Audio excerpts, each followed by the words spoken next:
Hello family, once again welcome back to my channel. ಮನೇಲಿ ಏನಾದ್ರು ಚಪಾತಿ ಅಥವಾ ಪರೋಟ ಏನಾದರೂ ಉಳ್ಕೊಂಡಿದ್ರೆ ಮನೆಯಲ್ಲಿ ಈಸಿಯಾಗಿಯೇ ಪಿಜ್ಜಾ ಮಾಡ್ಬೋದು. ಹೆಲ್ತಿಯಾಗಿ, ಟೇಸ್ಟಿಯಾಗಿ, ಈಸಿಯಾಗಿ ಪಿಜ್ಜಾ ಮಾಡೋಕ್ಕೆ ಏನೇನು ಬೇಕು ನೋಡಿ, ಇಷ್ಟು ಬೇಕಾಗುತ್ತೆ. ನಾನಿಲ್ಲಿ ವೈಟ್ ಆನಿಯನ್ ತೊಗೊಂಡಿದ್ದೇನೆ, ಮತ್ತು ಸ್ವಲ್ಪ ಪನ್ನೀರ್, ಸ್ವಲ್ಪ ಕಾರ್ನ್, ಹಾಗೆ ಚೆಡ್ಡರ್ ಚೀಸ್ ಮತ್ತು ಮಶ್ರೂಮ್ಸ್ ಇಷ್ಟು ತೊಗೊಂಡಿದ್ದೇನೆ. ಹಾಗೆ 2 ಸಾಸೇಜಸ್ನ ತೊಗೊಂಡಿದ್ದೇನೆ. ಸೀಸನಿಂಗ್ಗೆ ನಾನು ಸ್ವಲ್ಪ ಒಣಮೆಣಸನ್ನು ಕ್ರಷ್ ಮಾಡಿ ತೊಗೊಂಡಿದ್ದೇನೆ. ಹಾಗೆ ಸ್ವಲ್ಪ ಪೆಪ್ಪರ್ ಪೌಡರ್, ಮತ್ತು ಪರೋಟನ ಫ್ರೈ ಮಾಡಲಿಕ್ಕೆ ಬಟರ್, ಹಾಗೆ ಆರ್ಗ್ಯಾನೋ ಲೀವ್ಸ್, ಫ್ರೆಂಚ್ ಫ್ರೈಸ್ಗೆ ಹಾಕೋ ಸೀಸನಿಂಗ್ನ ತೊಗೊಂಡಿದ್ದೇನೆ. ನಿಮ್ಮ ಹತ್ರ ಇಲ್ಲ ಅಂದರೆ ಚಾಟ್ ಮಸಾಲ ಹಾಕಿದ್ರೂ ಓಕೆ. ಮತ್ತು ಇದು ಎಗ್ ಪ್ಯೂರ್ಲಿ ಆಪ್ಷನಲ್ಲ. ಮತ್ತು ನಾನಿಲ್ಲಿ ಪಿಜ್ಜಾಗೆ ಹಾಕಲಿಕ್ಕೆ ಪಿಜ್ಜಾ ಸಾಸ್ನ ತೊಗೊಂಡಿದ್ದೇನೆ. ಎಲ್ಲ ರೀತಿಯ ಮಾಲಲ್ಲೂ ಸಿಗುತ್ತೆ, ಅಕಸ್ಮಾತ್ ಸಿಗಲಿಲ್ಲ ಅಂದ್ರೂ ಚಿಂತೆ ಬೇಡ, ಇದು ಸಿಗ್ತದಲ್ಲ ಸಿಜುವಾನ್ ಚಟ್ನಿ ಅಥವಾ ಸಿಜುವಾನ್ ಸಾಸ್, ಅದು ಹಾಕಿದ್ರೂ ಕೂಡ ಓಕೆ. ಮತ್ತು ಇದು ನನ್ನ ಲೆಫ್ಟ್ ಓವರ್ ಚಪಾತಿ ಬೆಳಗ್ಗೆ ಮಾಡಿದ್ದು, ಇದನ್ನು ನಾನು 2 ತೊಗೊಂಡಿದ್ದೇನೆ. ಸೊ ಇಷ್ಟು ಟೋಟಲ್ ಐಟಮ್ಸು ಪಿಜ್ಜಾಗೆ ಬೇಕಾಗಿರೋದು. ಇದರಲ್ಲಿ ಯಾವುದು ಸ್ಕಿಪ್ ಮಾಡಿದ್ರೂ ಓಕೆ. ಮತ್ತು ನಾನಿಲ್ಲಿ ಬಟನ್ ಮಶ್ರೂಮ್ ತೊಗೊಂಡಿದ್ದೇನೆ.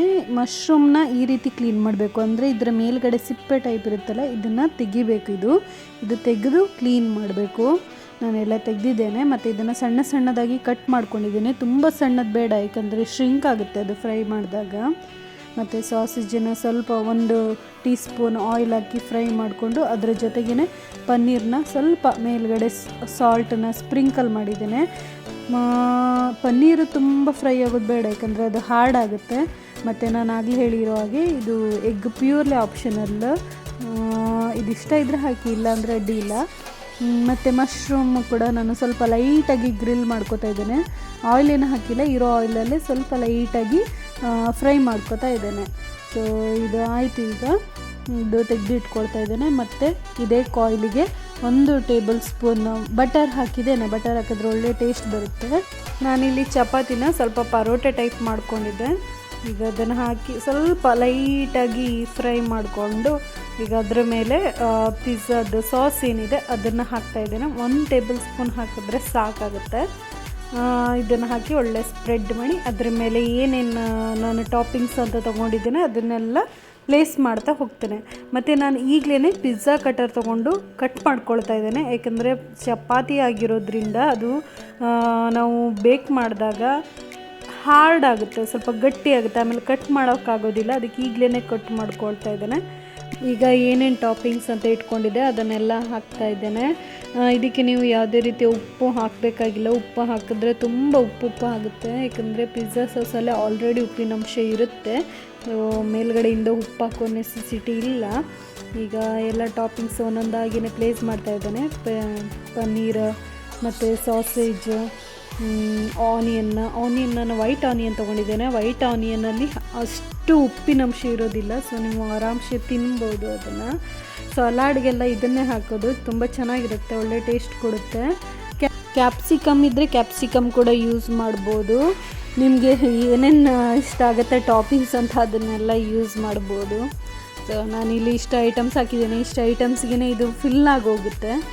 ಈಗ ಕಾರ್ನ್, ಮಶ್ರೂಮ್ ಹಾಕಿ, ಚೀಸ್ ಹಾಕಿ ಅದನ್ನು ಒಂದು 5 ಮಿನಿಟ್ಸ್ ನಾನು ಗ್ಯಾಸ್ ಲೋ ಫ್ಲೇಮಲ್ಲಿಟ್ಟು ಕವರ್ ಮಾಡಿ ಬೇಕ್ ಮಾಡ್ತೇನೆ. ನಿಮ್ಮ ಹತ್ರ ಓವನ್ ಇಲ್ಲ ಅಂದರೆ ಏರ್ ಫ್ರೈಯರಲ್ಲೂ ಕೂಡ ಒಂದು 30 ಸೆಕೆಂಡ್ಸ್ ಅಥವಾ 2 ಮಿನಿಟ್ಸ್ ಇಟ್ಟು ಜಸ್ಟ್ ಚೀಸ್ ಮೆಲ್ಟ್ ಆಗೋವರೆಗೆ ಇಟ್ಟು ತೆಗೀರಿ. ನಾನಿಲ್ಲಿ ಸ್ಲೈಸ್ಡ್ ಚೀಸ್ನ ತೊಗೊಂಡಿದ್ದೇನೆ. ನಿಮ್ಮ ಹತ್ರ ಬ್ಲಾಕ್ಸ್ ಚೀಸ್ ಏನಾದರೂ ಇದ್ದರೆ, ಅಂದರೆ ಮೊಜರಿಲ್ಲ ಅಥವಾ ಚೆಡ್ಡರ್ದು ಬ್ಲಾಕ್ಸ್ ಚೀಸ್ ಏನಾದರೂ ಸಿಕ್ಕಿದ್ರೆ ಅದನ್ನೇ ಹಾಕಿ ಒಳ್ಳೆ ಎಲ್ಲ ಕಡೆ ಸ್ಪ್ರೆಡ್ ಆಗಿ ಚೆನ್ನಾಗಾಗುತ್ತೆ. ನಾನಿಲ್ಲಿ ಮತ್ತು ಮೇಲ್ಗಡೆಯಿಂದ ಫ್ರೆಂಚ್ ಫ್ರೈಸ್ದು ಸೀಸನಿಂಗ್ ಬರುತ್ತಲ್ಲ ಅದನ್ನು ಹಾಕ್ತಾಯಿದ್ದೇನೆ. ನಿಮ್ಮ ಹತ್ರ ಚಾಟ್ ಮಸಾಲ ಇದ್ದರೆ ಅದನ್ನೇ ಹಾಕಿ, ಪರವಾಗಿಲ್ಲ. ನಾನಿಲ್ಲಿ ಚೀಸ್ ಮೆಲ್ಟ್ ಆದಮೇಲೆ ಸ್ವಲ್ಪ ಕ್ರಷ್ ಆಗಿರೋ ಪೆಪ್ಪರ್, ಮತ್ತು dry chilli flakes, oregano leaves, ಮತ್ತು ಕೊನೆಯದಾಗಿ ಸ್ವಲ್ಪ ಚಾಟ್ ಮಸಾಲನ ಸ್ಪ್ರಿಂಕಲ್ ಮಾಡ್ತಾ ಇದ್ದೇನೆ.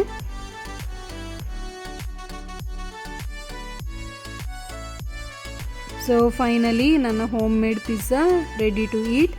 ತುಂಬ ಟೇಸ್ಟಿಯಾಗಿರುತ್ತೆ.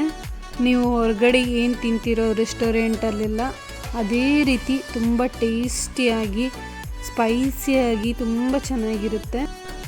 ಸೊ ಇದು ಇವತ್ತಿನ ರೆಸಿಪಿ ಇಷ್ಟ ಆದರೆ ಲೈಕ್ ಮಾಡಿ, ಶೇರ್ ಮಾಡಿ, ಕಮೆಂಟ್ ಮಾಡಿ.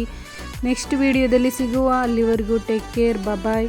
ಹಾಗೆ ಸಬ್ಸ್ಕ್ರೈಬ್ ಆಗದೇ ಇರೋರು ಸಬ್ಸ್ಕ್ರೈಬ್ ಆಗಿ.